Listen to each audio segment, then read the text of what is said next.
Il faut se rappeler que Monte Cristo a été premier du box-office qu'au bout de 3 semaines. La première semaine, il y avait Vice Versa 2, la deuxième semaine, il y avait Moi Moche et Méchant. Donc ça s'est très bien passé vite, mais l'ampleur du succès, elle s'est déterminée dans la durée. On avait pris des risques sur la date de sortie, on est sorti un vendredi, alors que normalement les films le sortent le mercredi. On a voulu se donner toutes les chances de lui permettre de décoller. Et au moment de la sortie, j'avais le sentiment que ça, on l'avait réussi.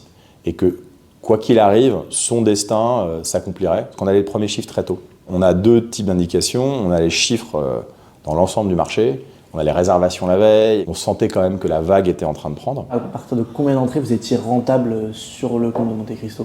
On va dire que le film devait faire 4 millions d'entrées pour faire sens. Ce qui est une très grosse barre. Je crois que c'est d'ailleurs unique. Cette année, plus de 4 films, voire 5 films avec Mufasa en fonction de à quel point il va aller vite et haut, qui vont approcher les 8 millions ou dépasser les 8 millions d'entrées. Avant ça, on avait ajusté nos convictions sur le marché, sur le fait qu'il était très difficile de passer les 5 millions d'entrées, encore plus pour un film qui n'était pas une comédie.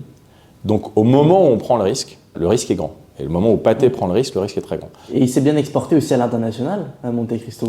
Il est encore surtout en pleine carrière à l'international parce qu'on est sorti au Brésil la semaine dernière, on sort aux États-Unis au moment des fêtes de Noël, on sort en Allemagne en janvier, en Chine et en Corée normalement au printemps.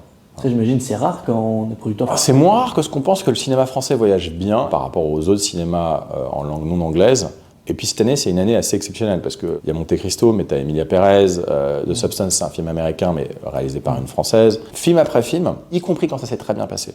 Analyser peut-être ce qui sont les raisons du succès et continuer à regarder les zones d'amélioration. Je vais garder pour moi celle de Monte Cristo, mais il y en a. Je veux dire, il n'y a pas d'objet parfait. Pour une grande partie, le succès de Monte Cristo, il s'est formé grâce aux Mousquetaires et à la remise en question post les Mousquetaires, en partant encore une fois d'un socle haut. Les Mousquetaires ont fait 6 millions d'entrées.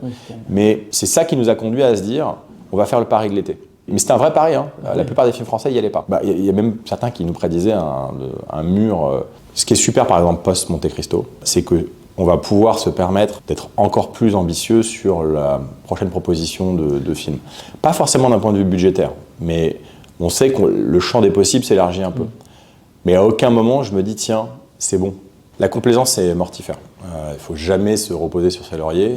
Je ne pense pas qu'ils existent. Le succès d'hier, ce n'est pas la garantie du succès de demain. Là, par exemple, il y a un film auquel je crois beaucoup, qui s'appelle 13 jours, 13 nuits, qui est le prochain film de Martin Bourboulon, qui va sortir courant d'année prochaine. Si je commence à être complaisant et me dire, parce qu'on a réussi Monte Cristo, celui-là, quelque part, ça va être plus facile, ça, c'est le début de l'échec.